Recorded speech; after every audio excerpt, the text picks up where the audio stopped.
Hello everyone and welcome to D&D News. You might have saw me start out a little bit early there. I was pressing some buttons, making some explosions happen probably on the other side of the world, or just changing up some of the images you might see here.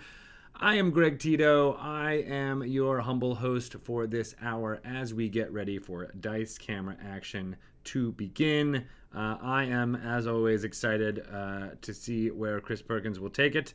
It is episode 128, and it is entitled Beach Party.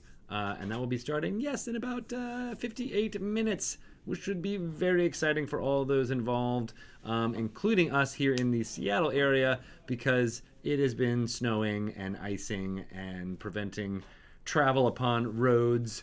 So a beach party sounds pretty nice right about now. We got hit with our own Ring of Winter things happening. And yes, it is a Wesley Crusher hoodie, not half wing. That is correct. It is in honor of a whole bunch of fun stuff.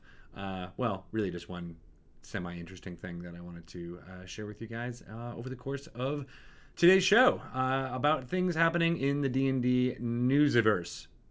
I just coined that term, and it's going to be a big hit. Hashtag it. Newsiverse. D&D newsiverse. That's right. So we'll be talking about things happening down in sunny California, perhaps on television shows. We'll be talking about Adventurers League happenings in the Dungeon Masters Guild. We will also show you the newest and latest D&D Rewind. I believe this is the third installment of that video that recaps some of the most exciting moments from the last week here on the D&D Twitch channel. Always looking for more nominations for those clips, so go ahead and start tweeting them out. You can tweet them at me, at Greg Tito. Some of the clips that you nominated might just be in today's rundown, or rewind as it's called. Don't need to come up with a new branding for that, Greg. It's not the D&D rundown, it's the D&D rewind. When we get Dwayne The Rock Johnson, it'll be D&D rundown.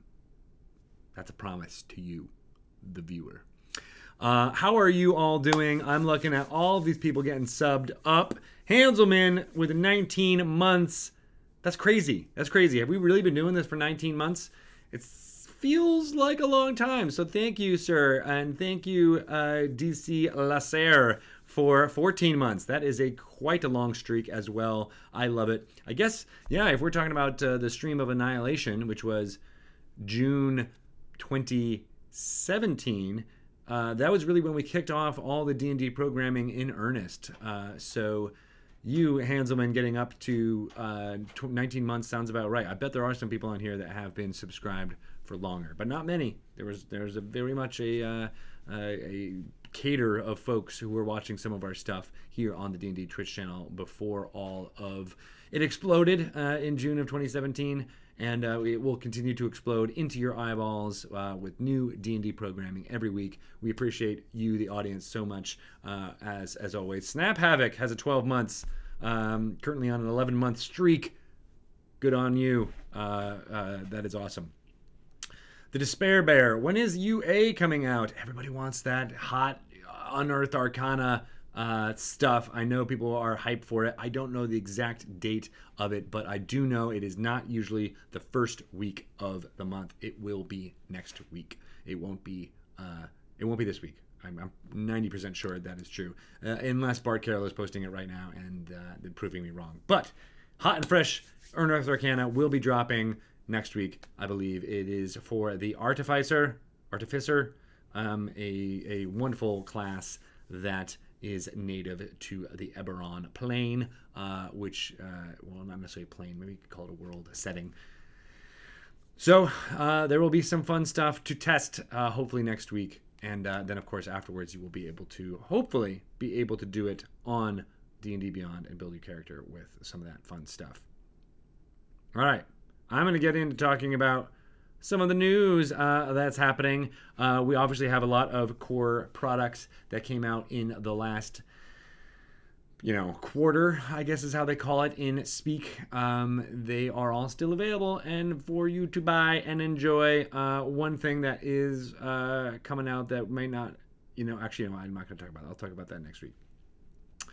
Fun stuff. We'll not be giving anything away during this week for D&D News or most of our studio shows. We're going to send out all the stuff that we gave away last week. Next week, there will be more and more prize packages for most of our internally streaming shows for you to get.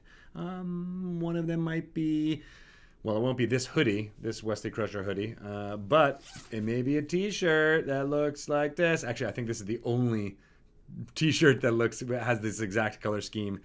I'm wearing it because I love it. And it actually, oddly enough, matches the Wesley Crusher bit a little bit, which I don't think I really realized. But maybe innately I did. I have that fashion sense in my soul.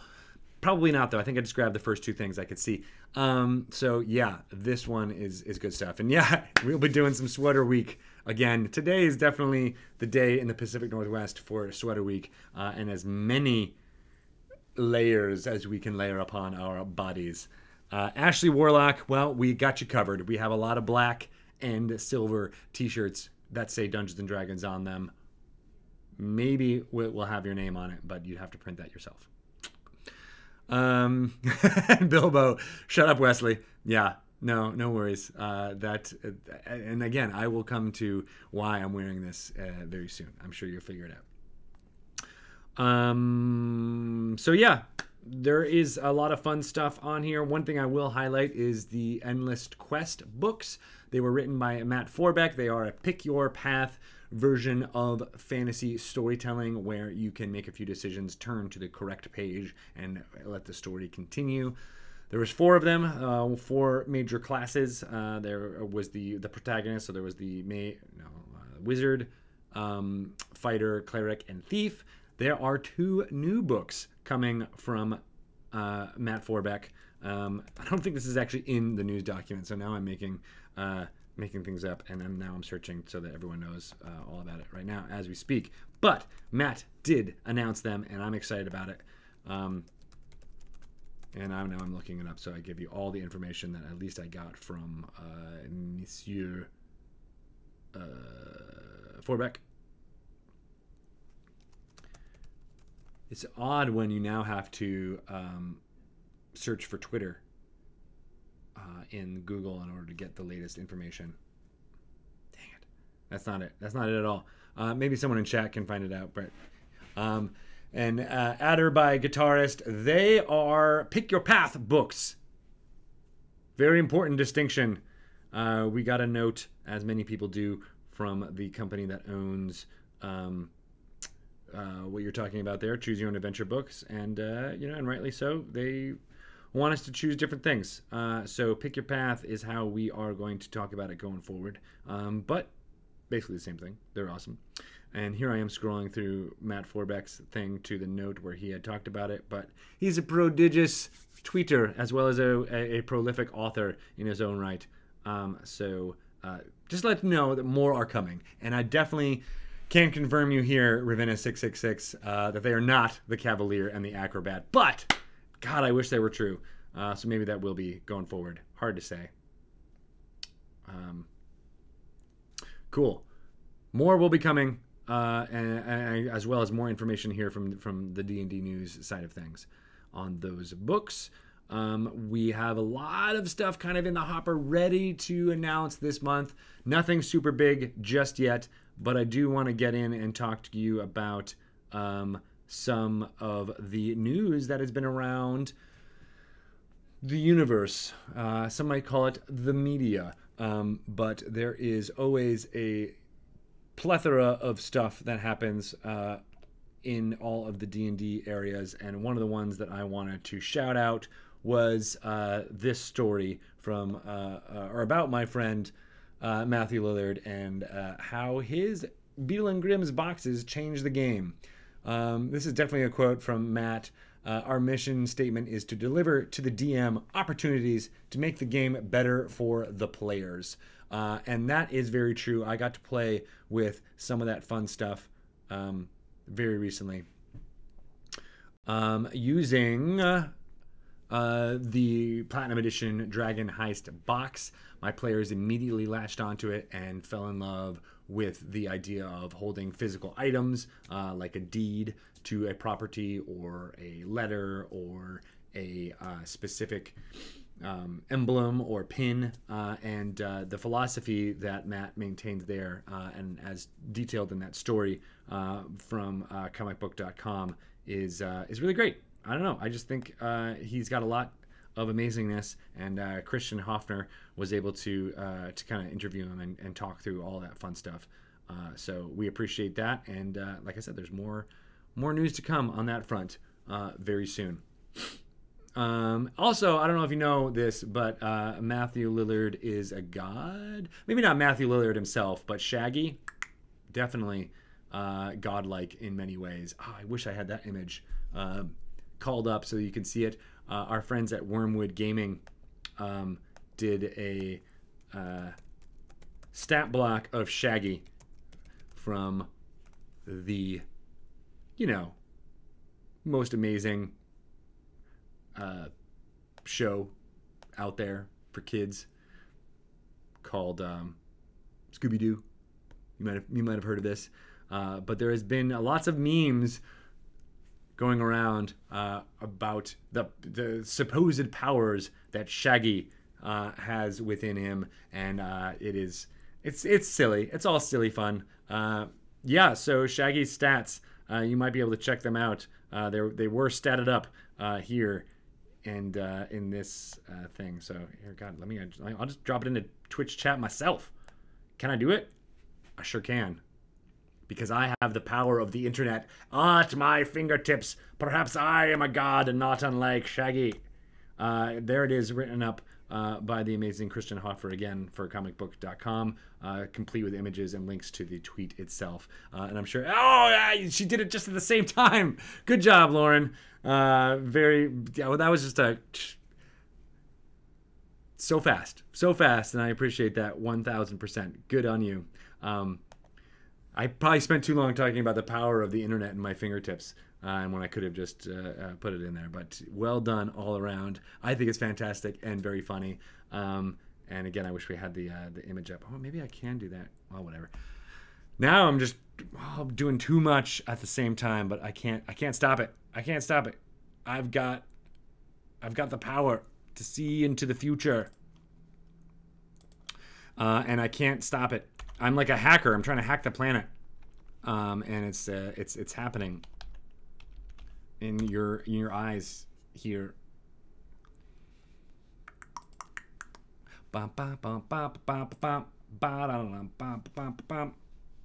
Here I am going to view just the. There we go. Let's see if this is going to be good for people to see or not. Here. Try it. What do you think? Ooh, it did like a zoom in on my face. Can't really see it there very well, but that's at least the image that I think of when I think of a all-empowered Shaggy like a god. He's omniplanar. He's got a bottomless hunger for Scooby snacks. He's got a natural armor class of 22, which just the fact that he's wearing a green t-shirt doesn't really seem like a lot of natural armor, but he is a god. So there it is, all right there in its glory. I think that's quite funny. All right, enough of that. I'm back to normal, so I don't have to lean to the side anymore. I dig it. All right, so another fun piece of D&D news that I want to get out there for everyone is Games Radar wrote up this amazing thing about, let me get it up for you. Best tabletop RPGs in 2019. Now, I know this is pretty much a foregone conclusion that D&D would be in here, but I had to point out some of the great quotes in here, including the one displayed right here. 4 decades, hundreds of books, and a handful of ill-advised cinematic adaptations after its first arrived. Dungeons and Dragons has never been stronger. I have to say that's pretty true. Additional quotes there. The best tabletop RPGs, calling the book a sweet spot between sensible systems and creative charm. They all called out the many positives, including streamlined rules. They go on to say it's best for groups who love classic fantasy adventures with a mix of dice-rolling combat and role-playing intrigue. And I couldn't agree more. I think Games Radar has it right there. And we appreciate being named among the top 10 of tabletop RPGs out there for 2019. So looking forward to holding that mantle for years and years to come. All right, now finally, and it might explain a little bit why I am wearing this hoodie, which is, of course, perhaps best known as the uniform worn by Wesley Crusher in the first season of Star Trek The Next Generation. Wesley Crusher was a teenager up on board, kind of a prodigy, very smart character for those of you who are unfamiliar with Star Trek, since it is in the sci-fi realm of things rather than the fantasy side of things. But you may know the actor who played Wesley Crusher a little bit more than Wesley Crusher's name himself. And that is due to this news, which I'm about to show you. Dun, dun, dun. So, this was in The Wrap, which covers all things Hollywood, which is always fantastic to see Dungeons & Dragons talked about in there. And Big Bang Theory is filming their own special Dungeons & Dragons themed episode. They've done a few of those in the past, for sure. You fans of the show will have seen them. We've definitely used clips of them to show how Dungeons & Dragons is getting more and more into the cultural mainstream than it ever was before. And this is the final cherry on the top for that, as I believe Big Bang Theory is winding down for its final season. And so for them to include a star-studded game of Dungeons & Dragons like this, that's pretty amazing.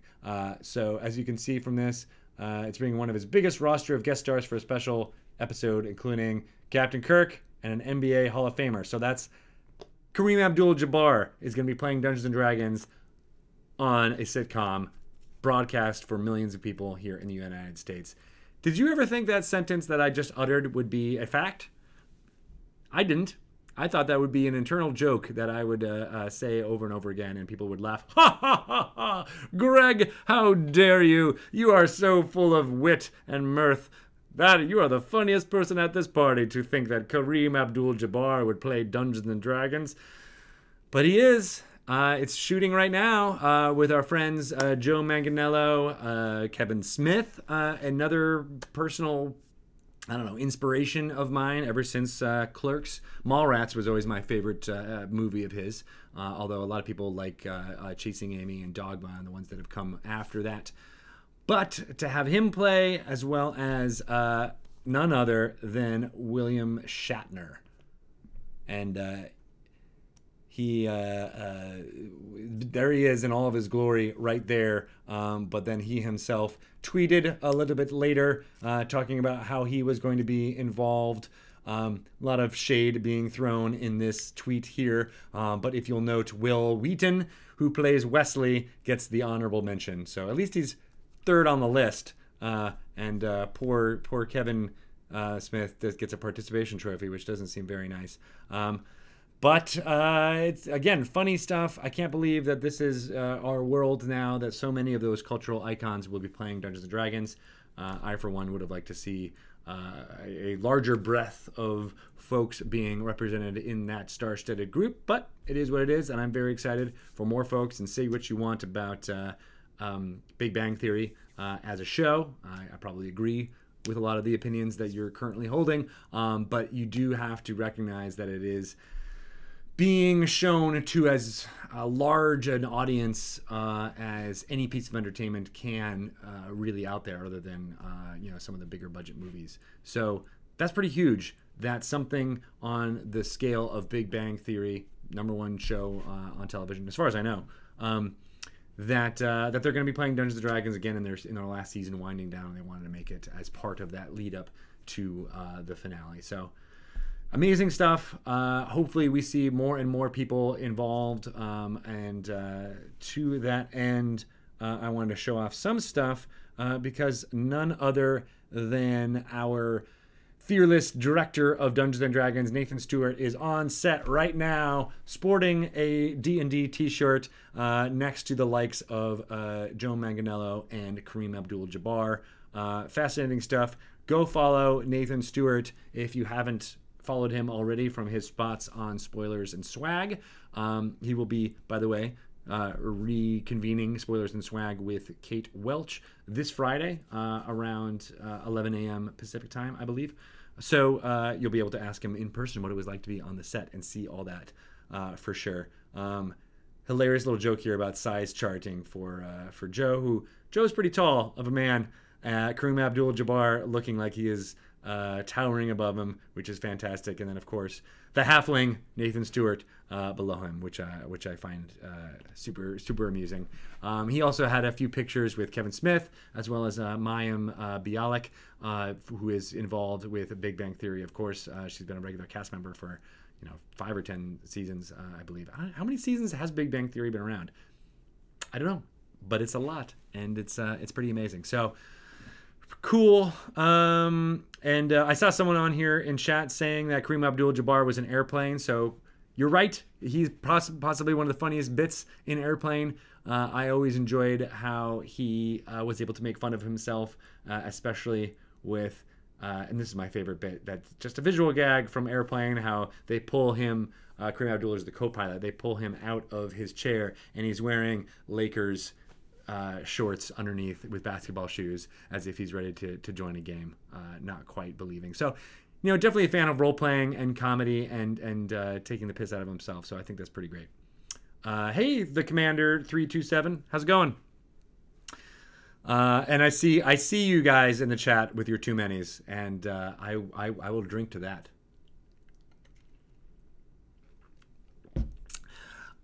Good people all around. But it's pretty good. Yeah. And don't call me Shirley. God, I should have ended it with a joke like that. Well done, Zaxor42. Should have done it. While we were talking about tweets, again, this was the awesome one from Nathan. You should go follow him for more stuff. I saw a tweet today from a source that I'm just going to throw up here right now. The Grand DM _DM. This is something I didn't know. And I was really excited to see this pointed out this morning at 6:30 a.m. So how many of you are fans of Labyrinth, the Jim Henson movie starring Jennifer Connelly? It's about her baby brother being stolen by the Goblin King, played by none other than David Bowie. And then she goes on an adventure through the labyrinth to get out with her brother intact. Tons of fun cinematic moments. Some of the few times that I remember being really scared by a movie as a child watching it. It plays very well with expectations, all that. I don't know why I'm giving you the short version of what happens in Labyrinth, but I had no idea that there were D&D sets on the set of Labyrinth in Jennifer Connelly's room. I say Jennifer Connelly as this Grand DM points out. Her name was Sarah Williams, which is weird because I also have a cousin named Sarah Williams. So hi, Sarah, if you're watching. You're probably not, but hi, Sarah. That's fascinating. Of course that character would be playing Dungeons and Dragons. Of course she would be in it as a dungeon master. I could even see her creating a character like the Labyrinth King as a teen girl. That just makes so much sense when you think about what happens in David Bowie's codpiece area during the song Who's Got the Magic. I wish I could sing the magic song for you right now, but thankfully it has been erased from my memory. It's still very cute, but it is not necessarily the highlight of that film. I don't know. Some people really like it. Anywho, that's pretty awesome. There you go. There's Hanselman with the lyrics right there. Funny stuff.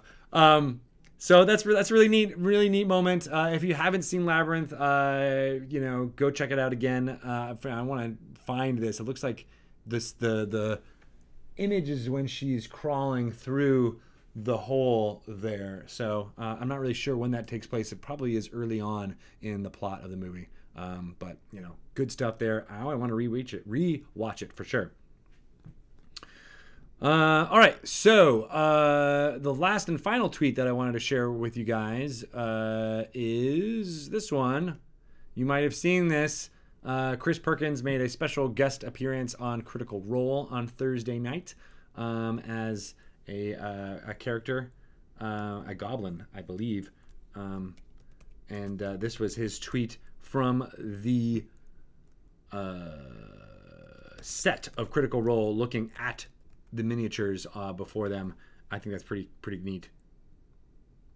And this was also written about by our friend Christian Hoffer at comicbook.com.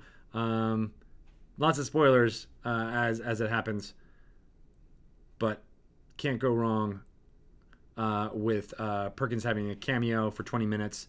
Definitely one of the funnier moments that you've been able to see.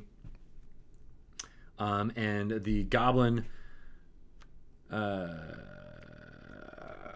is by the name. It was a kobold by the name of Spurt.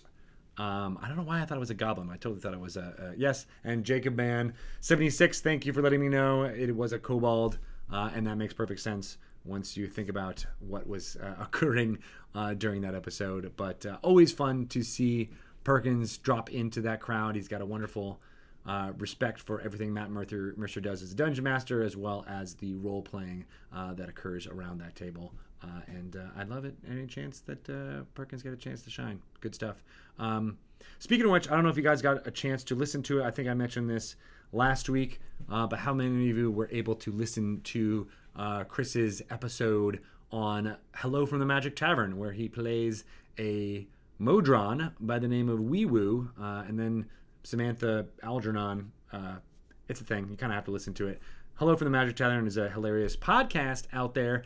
Definitely for adults only. There's strong language, as well as some themes that pop up in that episode as well that are funny to be joked about, but may not be for everyone. So take all of it with a grain of salt. But I thought the episode with Chris Perkins was very funny and made me giggle as far as him portraying a Modron, gaining a bit of, I don't know, I want to say a better mode of speech. So Wee Woo starts out as a monodrone with not a very high ability to communicate, and then he gains one later on, and it's his regular Chris Perkins voice, which makes me laugh a lot. But as always, Arnie and Matt Young and Adai and the rest of the crew are hilarious. We should be having Arnie, the host of Hello from the Magic Tavern, on Dragon Talk very soon, so you can look forward to that. Cool beans. All right, we are at about half hour through as Dilligaffern is checking the time. So Mubot, thank you for keeping me right along. I am going to show you an amazing D&D Rewind in just a little bit. I like to try to do that right as close to 3:30 as possible. So we've been doing these the last 2 weeks. This is the third installment. The idea behind D&D Rewind is to give folks who are newcomers to the D&D Twitch channel a way in, as well as highlighting some of the best role-playing moments from all of the sessions that occur here on the D&D Twitch channel. We'll be adding in more stuff in the weeks to come, you know, to include interviews and moments from not just shows that we broadcast from this here office.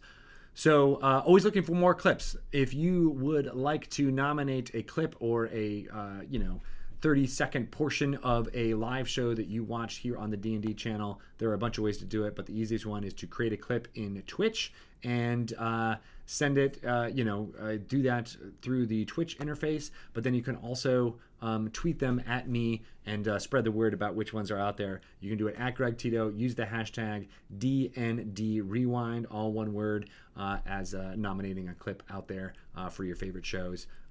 We always want to try to find the best ones that are a mix of between, things that are specifically comedic or, really good dramatic moments as well. We want them to run the gamut. So try it out if you can. Get ones from some of our shows, people playing video games as well. There's Binwin Plays, who is Scott Kurtz playing his character from Actresses Incorporated. Binwin doing Idol Champions of the Forgotten Realms. We also have a new show, Welch's Game Juice, in which Kate Welch goes through the Baldur's Gate Enhanced Editions with kind of a blank slate, not knowing really what's happening. So that's really fascinating to watch her go through and experience those games for the first time. Seminal works of video game writing. All right, I've talked enough. I am now going to show you the amazing D&D Rewind for this week. Are you ready? Here it goes.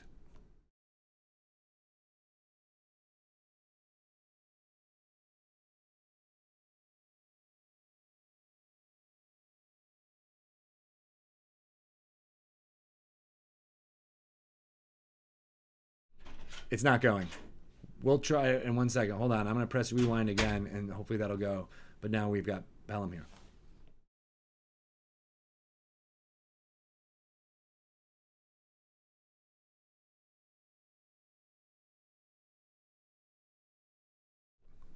It's a pretty cool eye, I do have to say. It's the eye of the dragon. What do you guys think about that? It was staring into your soul, says V2 Blast. I believe it was. Oh, it's playing over here next to us. Let's hope and see it plays when we put it in the right thing. Thank you for blaming me, everyone. That is the correct answer. When anything technical happens, you're using the correct emotes, and I appreciate that. For all of you are good people within. And as Chairman Mark says, in Seattle, Rewind plays you. Yes, I believe I have been played by all of you. And yes, thank Pelham is also the hashtag that we should use at all times. We should get one emote. I mean, I know your face is an emote, but you should have an emote that actually says thank Pelham on it. I like it. Yeah, I think that's a go-to. And there it is, Pelham in all of his glory there. I'm too thirsty. Oh, that's a good idea. I can just take the camera and point it at the video, and then I'll act out all of the parts audio-wise, and that way it will be intolerable for all of our viewers. That's not what we want to do. That's silly. And that is the correct hashtag, Hanselman. Yes. Let's try again. All right, we're gonna try it again. Ready? You guys, are you ready for all this rewind action? It's coming at you right about now.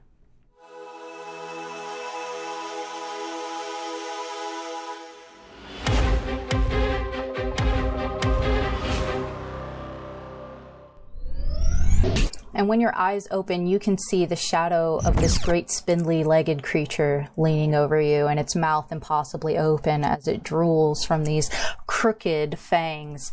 And it says, "You can't hide her, mother. You can't hide her. I will find her, and I will break her into pieces. I will find you." And I might kill somebody. Okay. Ah, the Firewind Bridge is all left in the Elven Trading Town. It's just a big-ass bridge right through town. Over like a desert, too. I thought elves had a better taste than that. No offense. So far, I haven't been able to talk to any cows, but I'll be gosh darned if that's gonna stop me from trying. Are you... And Ash's eyes get really, really big, and she puts her hands on her cheek and goes, "Do you have the gift of sight?" You're scaring me. I think this guy's a psychic. You think he's got the touch? I think he's got the power.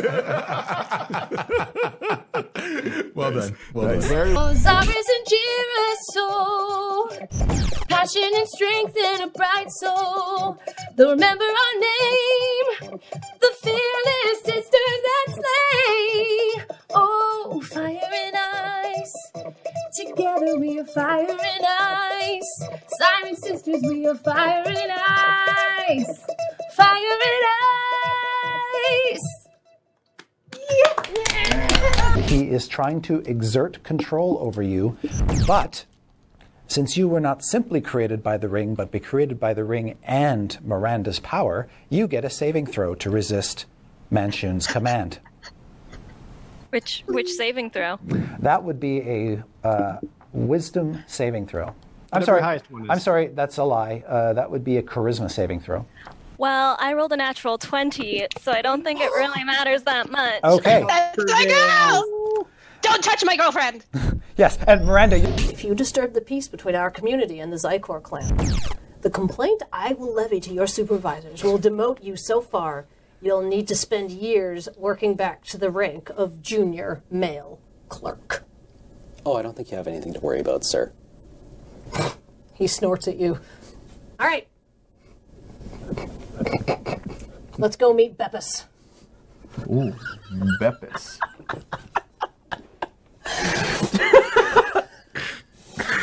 Writes down Beppis. You wouldn't give us the demon plague, would you? That'd be pretty lame. Would it be lame? I don't know. Yeah. I don't know. Demon plague Aarakocra could look pretty badass. We already killed one. Just saying. Cold-blooded. I kind of want one of us to get it and then hide it from the rest. I wouldn't give you all the demon plague. Give us 75%. Gotta have some. I'd rather you give us all or none. That's what Rudy says. We get the demon plague and we show up at Ralakai's like, look, man, we changed our plans.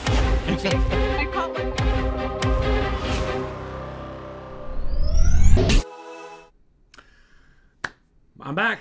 That was great. I loved all of those clips. Thank you again to Steve Sprinkles for editing together D&D Rewind. Yeah, good gamut of fun moments. I gotta love when Erica Fermina has like, doesn't matter, I got a nat 20. That was one of my favorite moments of last week's episode as well. Good stuff all around. And I thought, yeah, I don't know. I just dig getting all of those clips into one place for you all to enjoy. Cool beans. So again, you guys can do your thing and nominate clips for D&D Rewind going forward. Make some Twitch clips. Tell me about it on the social media, as well as just getting the word out about what all the fun stuff that happens here on this D&D channel. It will hopefully give more and more clips, available to put into the next D&D Rewind, which we will do every Tuesday here when I'm doing D&D news going forward. Speaking of which, I will be doing here next week on February 12th, but I will not be doing a D&D news on February 19th. I will be in New York City for New York Toy Fair, which is not as fun as it sounds. I think I mentioned this last week, but it's a lot of people putting together pitches and more businessy side of the Toy Fair thing. But it can be very exciting to see trends and what's coming up next, as well as make deals about the future. And I'll be there as part of the team from Hasbro talking about why Dungeons & Dragons is awesome to everyone who wants to come by and check us out. So that'll be what I'll be doing. I kind of be doing my own little version of D&D news in miniature at the Jacob Javits Center on Western Manhattan. I'm excited to be back in New York City. I lived there for 10 years. Always will have a fond place in my heart. That entire city, it feels like home every time I fly in. I just take a sniff of the air, even though it usually smells like hot garbage, at least in the summertime. It feels great. So I can't wait to do that and embody Dungeons & Dragons play in New York, and I hope to see as many folks from the D&D community there as I can. So, making some plans for smaller things there, but as I'm saying this out loud right now, I feel like I should get, I don't know, like a meetup or something together. Are there enough fans in the New York area to make that happen? That's an honest question. If so, I might tell you all next week about where I'm going to be and a date and a time. Maybe in Williamsburg, if the 20-sided store is nice enough to host, I might do something there. Or, I don't know, maybe do something else somewhere else. But yeah, hit me up on Twitter if you're interested, at Greg Tito, about doing something like that. It would be great to high-five as many D&D players out there as I can in New York City. All right, so speaking of all of the fun D&D fans out there in the world, I love being able to highlight all of the fun stuff that's happening for Dmd Adventurers League. It is a, if you're not sure what Dmd Adventurers League is, it is the official play campaign for all of Dungeons & Dragons stories that have been coming out since 5th edition debuted in 2014. You can create an Adventurers League character and take them anywhere and play in a usually controlled setting. So you can take them to your friendly local game store, a convention, a charity event, your own home, anywhere that a Adventurers League event is being played. And there's some fun stuff happening right now in Adventurers League news that was given to me by the amazing Lisa Chen. So thank you, Lisa, for putting this together. There are 3 adventures out now on the Dungeon Masters Guild that you can jump into, and they sound awesome for anybody who is playing through Waterdeep Dragon Heist or its companion piece, Waterdeep Dungeon of the Mad Mage, because these take place in Skullport. This trilogy of adventures is called Skullport Shakedown, and it takes adventurers to investigate in 3 adventures, which are called Skull Square Murders, Poisoned Words, and Xanathar's Wrath. So that's pretty awesome. This is all in Season 8 of D&D Adventurers League. In case you're wondering what that denotes, it's like basically the different storylines that Dungeons & Dragons has been is a season of D&D Adventurers League content. Right now we're in Season 8. This one is, the first one is Skull Square Murders, and that's written by Paige Lightman. When Volothamp Gadarn hires you to recover a missing key, you will find yourself wrapped in a series of murders in Lower Skullport. Can you find the killer before they find you?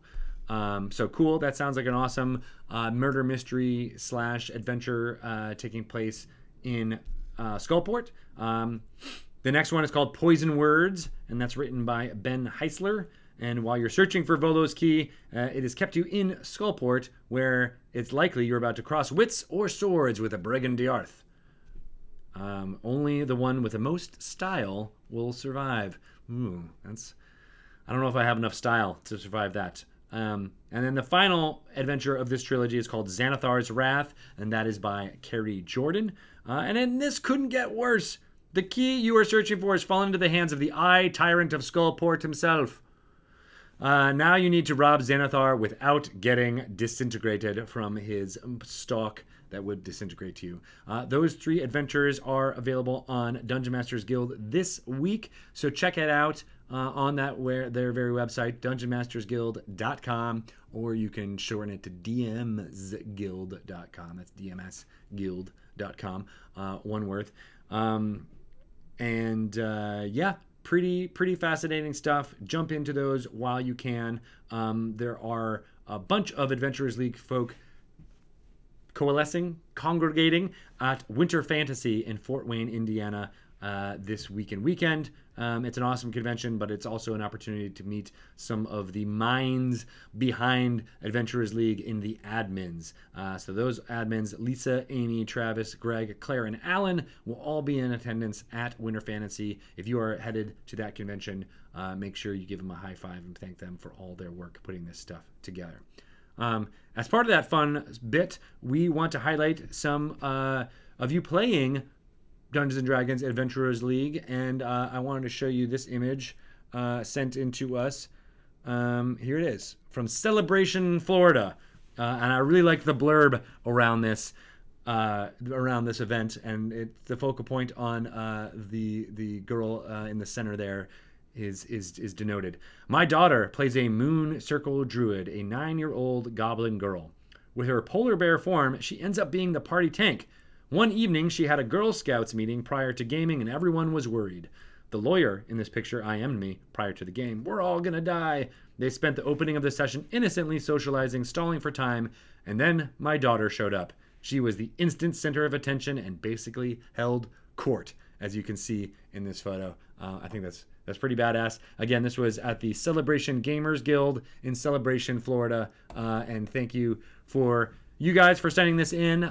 You can do so on your own for me to highlight here on Dungeons & Dragons News by sending an email to community@dndadventurersleague.org. and include a blurb about your location of where the photo is taking place, whether it's in your a friendly local game store, or at your house, or whatever it is. What's your state and country that you want to share, and whatever information you think would make the story awesome, such as a 9-year-old coming in after Girl Scouts meeting to hold court for her D&D session, which I think is bad. The only way this story could have gotten better if she had actually brought Girl Scout cookies with her to share with everyone at the table. Pretty awesome. Yes, and as Lauren is putting in there, send photos from your AL group in there. Good stuff all around.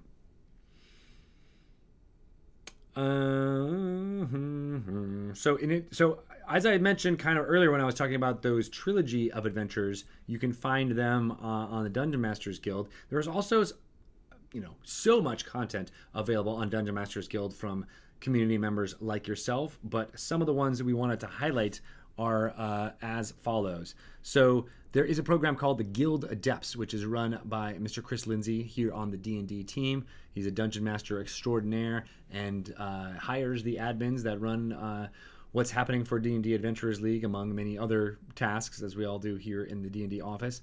But the Guild Adepts are a formation of some of the best and brightest creators in the Dungeon Mills community, Dungeon Guild community, creating stuff for that is within our storylines. And they've got 2 products that I want to show to you, the covers of which are right here. So this one is the first one. It is called Great Gilded Guilds. It is a new DM-facing guide, so that's for you dungeon masters out there, on constructing your own secretive guilds of thieves, mercenaries, rebel freedom fighters, and more.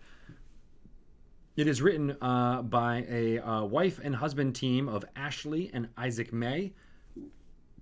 And in this PDF, it details all kinds of fun stuff like business practices, themes, membership, and more to create living, breathing organizations in your D&D 5th edition world.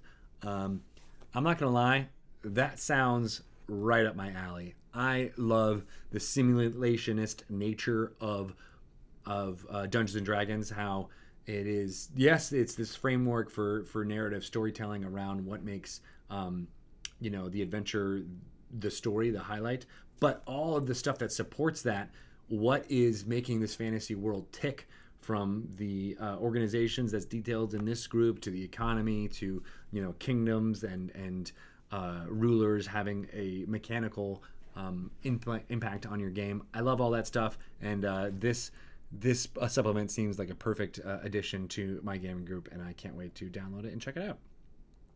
All right, so that was that one. The second one I want to show you is written by the Guild Adepts, so that's why I set up the Guild Adepts. I just pressed the wrong button, so apologies for that. But this one is called Dragon Heist Forgotten Tales. You can tell it's a Guild Adepts product because of the fancy golden ampersand on the top there.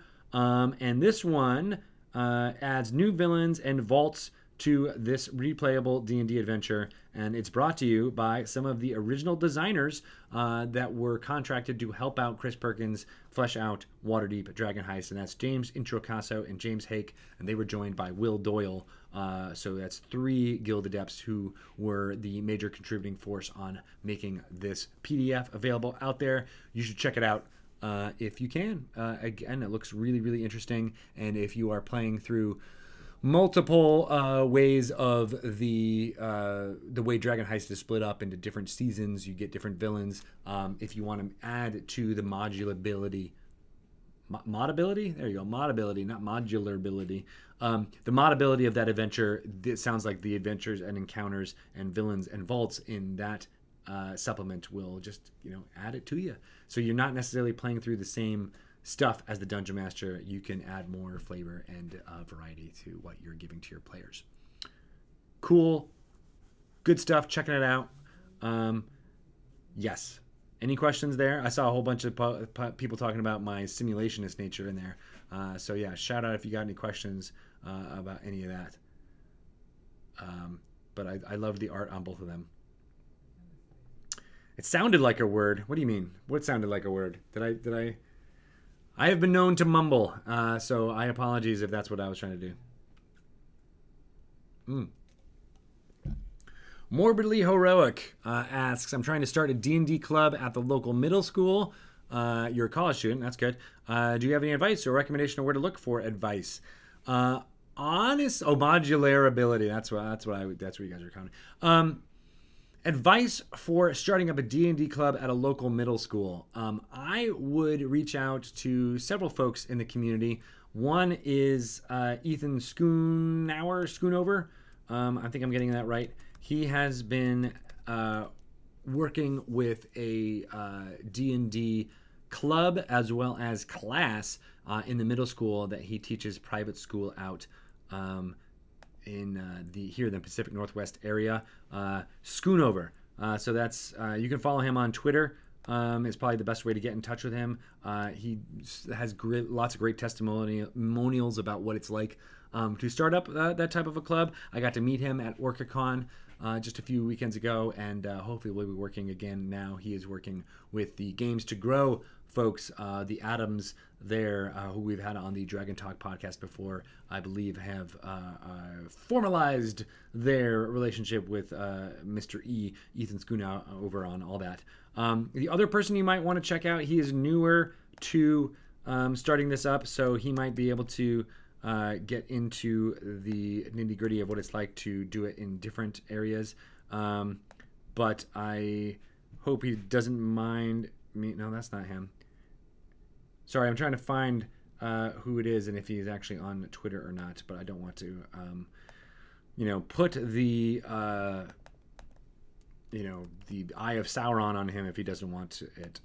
So let me just take a look here.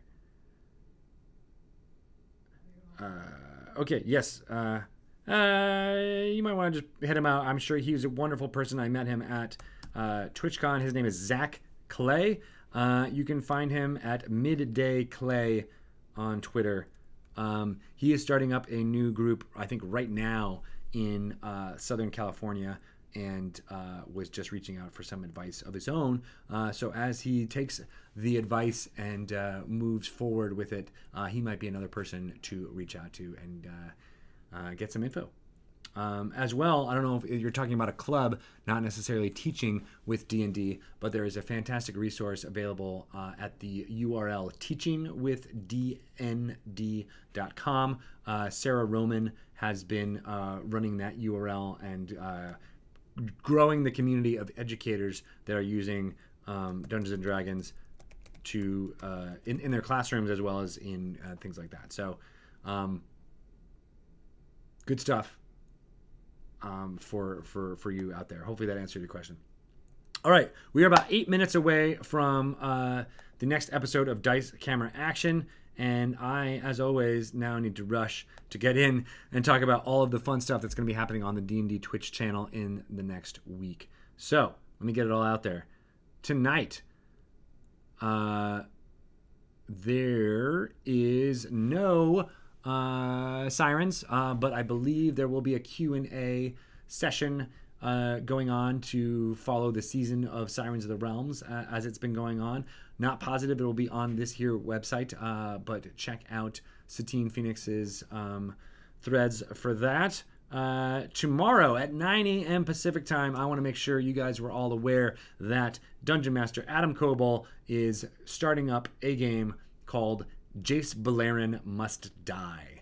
It is set in the world of Ravnica using the Guildmaster Guide to Ravnica tool set that we shipped last week, and he's got an amazing cast with Carlos Luna from Rivals of Waterdeep, TK Johnson, Masood Haq, Hake, however you would pronounce that, and Katie May.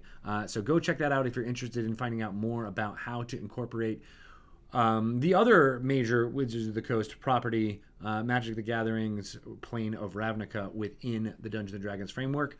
Our old friends at the Broken Pact from the Tome Show will be returning, hopefully, to show you even more about how to do that in the Ravnica world. And then, of course, we have Dice Friends currently doing By Law and Order now on Monday nights at 5 p.m. Pacific time for you to check out how to play Dungeons & Dragons in the Magic universe. There's a lot there for you. Then at 1 p.m. Pacific time tomorrow, Bart Carroll will be speaking to Jeremy Crawford for that hour about all of the fun stuff that's happening in the world of rules and questions as pertains to those rules mechanics. Jeremy Crawford will be happy to expound about them. I have had him on for many stage advice segments this year so far in 2019, and I'm very excited to be able to jump in and do that. So we covered bonus action timing as well as underwater combat on the topics most recently. So here's hoping that a lot of what he'll be talking to with Bart Carroll will jump into even more of that. Who knows? Or maybe it's going to be completely else. Who knows? Following Dragon Plus at 2 p.m. Pacific time, we've got Heroes of the Veil, which we're hosting from our friends at D&D Beyond. Adam Bradford is actually in the building right now. I jumped out of a meeting with him to go and do this live stream, but he'll be flying back to be there for Dungeon Master Todd Kenrick, the amazing Oboe Crazy, TJ Storm, Hope Lavelle, and the newest comer to the cast, Jennifer Kretschmer, who is doing amazing work in there. So check it out if you can. And then on Thursday, D&D Beyond will be doing even more with a dev update from Adam Bradford, talking to you, the community, about what's happening in D&D Beyond and that tool. We got Encounter Roleplay, Learn by Play with Dungeon Master Will Jones at 10 a.m. on Thursday. Idle Champions of the Forgotten Realms, Welch's Game Juiced, and then finally rounding it out with hosting Critical Role that night at 7 p.m. Pacific time. As always, check D&D Beyond for a recap of what happens at Critical Role. Then on Friday, this Friday, that's right, 3 days from now, on February 8th, we will be having Spoilers and Swag. We did not do it last week. Nathan Stewart and Kate Welch will be taking center stage to spoil all of the things as well as give away all the swag. Prepare your questions for them, send them in, and listen to them talk about what's happening. And then at 12 noon, Shelly and I will be talking about all of the dragons. On Dragon Talk, we'll be recording our banter and intros that first hour from 12 p.m. noon to 1 p.m. Pacific time. I'm using Shelley's favorite voiceover voices for that. And we got a very special guest planned for those intros. I don't want to spoil it now, but his name is Bob Salvatore. So that will be really fun. We love talking to Bob, as always, and I thought he'd be, while he's in the building, be perfect to drop in and be there for our intro recording for that. We also have a very special interview at 1 p.m. Pacific time for Dragon Talk with Michael Mullen, otherwise known as the ID We are going to be talking about some serious issues about how many of us in our community, handle depression in different ways, and how to talk about that as honestly and as what's the word I'm looking for? Constructively as possible. It's something that I'm probably visibly uncomfortable about talking about right now, but it's something that I think is really important, and we'll be getting out there, and that will be the subject of that interview. So warning for anyone who doesn't want to participate in that. That'll be from 1 p.m. to 2 p.m. Pacific time, but I think it is important for all of us to learn, and Michael Mallon is a great guest for that. He is a licensed doctor in that regard, as well as having some personal experiences that he's going to share with us during that hour. So if that sounds like something that might be instructive to you or to family members, definitely check out that live stream interview. It'll be on the podcast next week, and then we'll have a segment. I don't really know what that segment's going to be, but it's going to be awesome. I have a minute and a half, so I'm going to run through the rest of this. Binwin Plays Idle Champions is at 3 p.m. Pacific time. The amazing Tales from the Mists, which you saw a clip for in D&D Rewind, happens at 6 p.m. Pacific time on Friday. Can't wait for that. There's 2 amazing special guests coming to that, joining the cast, Dr. Megan Cannell and Celeste Konowich. I give high fives to both those amazing ladies, and I can't wait to join that cast. Fistful of Platinum is on Saturdays at 9 a.m. Pacific time with Trace Albust at 4 p.m. Pacific time, and then Rivals of Waterdeep, 10 a.m. From Chicago, and then we are hosting D4 with Dungeon Masters Dustin Fletcher and Devin Herndon starting at 4 p.m. Pacific time on Sunday. As always, tons of great content coming your way for Dungeons and Dragons fans out there. I hope you love everything that we love to do to showcase the amazing creators out there. We're always looking for more, and we'll be announcing more partnerships about all those things in the years and months to come. So look for that. I'm Greg Tito. Follow me out there, and let me know if you have any questions. And I will leave it now with Chris Perkins and jumping into the Dice Camera Action Waffle Crew thing just about now with some beaches, right? They're going to be watching Beaches? The movie? No? Okay. Bye, everybody.